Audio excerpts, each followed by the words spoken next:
കഴിഞ്ഞ LDF സർക്കാരിൻ്റെ കാലത്ത് ആഗോള അയ്യപ്പ സംഗമത്തിന് എത്തിയ SNDP യോഗം ജനറൽ സെക്രട്ടറി വെള്ളാപ്പള്ളി നടേശനെ മുൻ മുഖ്യമന്ത്രി പിണറായി വിജയൻ കാറ് കയറ്റിയതും അതോടൊപ്പം തന്നെ അദ്ദേഹത്തിൻ്റെ മലപ്പുറം പരാമർശത്തെ ന്യായീകരിച്ച് രംഗത്തെത്തിയതുമെല്ലാം കഴിഞ്ഞ നിയമസഭാ തെരഞ്ഞെടുപ്പിൽ LDFനെ കനത്ത തിരിച്ചടിക്ക് പോലും കാരണമാക്കിയെന്നുള്ള വിലയിരുത്തലൊക്കെ CPM തന്നെ പല ഘട്ടത്തിലും ചർച്ച ചെയ്തതാണ്.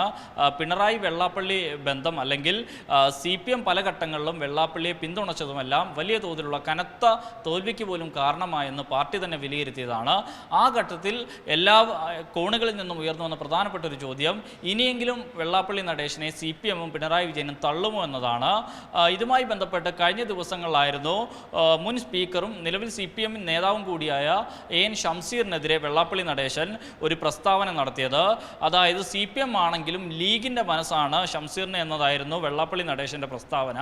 ഇതുമായി ബന്ധപ്പെട്ട് CPMൻ്റെ കണ്ണൂർ ജില്ലാ സെക്രട്ടറി രാകേഷ് ഉൾപ്പെടെയുള്ളവർ അദ്ദേഹത്തെ തള്ളിപ്പറഞ്ഞെങ്കിലും CPMൻ്റെ മുതിർന്ന നേതാക്കൾ ആരും തന്നെ അദ്ദേഹത്തെ തള്ളിപ്പറഞ്ഞിരുന്നില്ല. ഇതിനിടയിലാണ് കഴിഞ്ഞ ദിവസം മുൻ മുഖ്യമന്ത്രിയും CPMൻ്റെ സമുന്നത നേതാവുമായ പിണറായി വിജയൻ വെള്ളാപ്പള്ളി നടേശനെ തള്ളിപ്പറഞ്ഞിരിക്കുന്നത്. അതായത് വെള്ളാപ്പള്ളി നടേശൻ്റെ കാര്യത്തിൽ CPMനുള്ള ഒരു സ്റ്റാൻഡ് ഏറെ മാറുന്നു എന്നൊരു നിരീക്ഷണം അല്ലെങ്കിൽ അത്തരമൊരു വിലയിരുത്തലാണ് നമുക്ക് ലഭിക്കുന്നത്. അതായത് ഇനിയും വെള്ളാപ്പള്ളി നടേശനുമായി ഒരു ബന്ധത്തിൽ പോയി കഴിഞ്ഞാൽ അല്ലെങ്കിലും വെള്ളാപ്പള്ളി നടേശൻ്റെ പരാമർശങ്ങളെ തള്ളാതെ മുന്നോട്ട് പോയാൽ അത് രാഷ്ട്രീയമായി വലിയ തിരിച്ചടി ലഭിക്കുമെന്നുള്ളൊരു വിലയിരുത്തലിലേക്ക് CPM എത്തി എന്ന് വേണം മനസ്സിലാക്കുവാൻ. കാരണം കഴിഞ്ഞ തെരഞ്ഞെടുപ്പ് കാലത്ത് CPMനെ ഏറ്റവും അധികം പ്രതിരോധത്തിലാക്കിയത് അല്ലെങ്കിൽ കനത്തൊരു പരാജയത്തിലേക്ക് തള്ളിവിട്ടത് തന്നെ വെള്ളാപ്പള്ളി നടേശനുമായിട്ടുള്ള ബന്ധം കൂടിയായിരുന്നു. ഇത് പാർട്ടി തന്നെ ഒരു ഘട്ടത്തിൽ സമ്മതിക്കുകയും ചെയ്തതാണ്. അപ്പോഴും വെള്ളാപ്പള്ളി നടേശനെ തള്ളിപ്പറയുവാനോ അല്ലെങ്കിൽ കാറ് കയറ്റിയ സംഭവത്തെയോ അല്ലെങ്കിൽ മലപ്പുറം പരാമർശത്തിലെയോ പാർട്ടിയുടെ പ്രസ്താവനയോ അല്ലെങ്കിൽ നിലപാടിനെയോ ഒന്നും തള്ളിപ്പറയുവാൻ ഈ ഘട്ടം വരെയും CPM തയ്യാറായിരുന്നില്ല.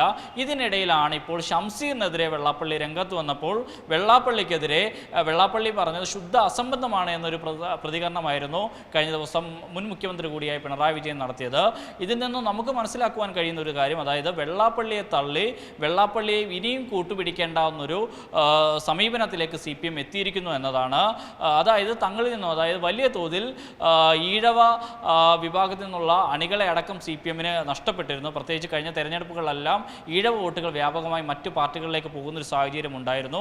ഈ ഘട്ടത്തിലാണ്, അതായത് വെള്ളാപ്പള്ളിയെ ഒപ്പം നിർത്തിയത് കൊണ്ട് മാത്രം വോട്ട് നേടുവാൻ കഴിയില്ല, അതോടൊപ്പം തന്നെ വെള്ളാപ്പള്ളിയെ തള്ളിപ്പറഞ്ഞതുകൊണ്ട് വോട്ട് നഷ്ടപ്പെടുകയുമില്ല എന്നൊരു നിരീക്ഷണത്തിലേക്ക് അല്ലെങ്കിൽ അത്തരമൊരു വിലയിരുത്തലിലേക്ക് CPM എത്തിയിരിക്കുന്നു.